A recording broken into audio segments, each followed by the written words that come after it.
Sahabat Indonesia Channel, bahwa ada ratusan calon pegawai negeri sipil, atau CPNS yang mengundurkan diri, padahal mereka sebelumnya sudah dinyatakan telah lulus tes.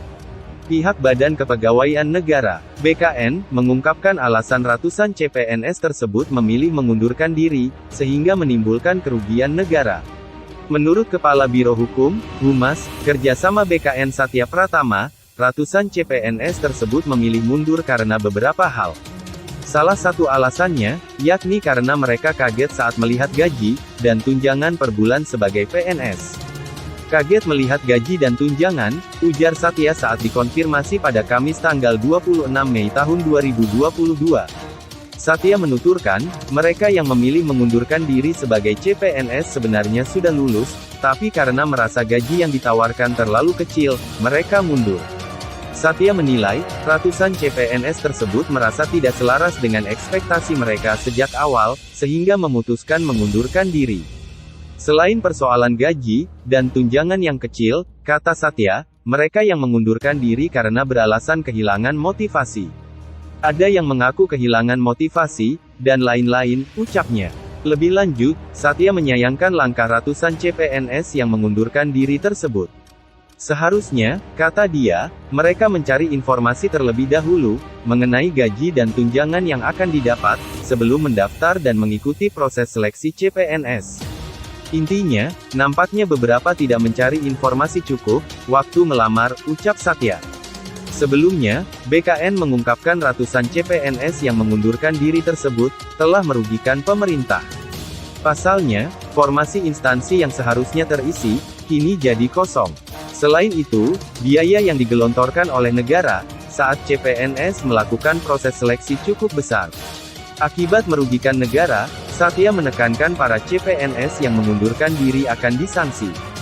Berdasarkan Pasal 54, Ayat 2, Permen, Panrap Nomor 27, Tahun 2021, dijelaskan bahwa pelamar yang telah dinyatakan lulus tahap akhir seleksi, dan mendapat persetujuan NIP, tapi mengundurkan diri, maka akan disanksi.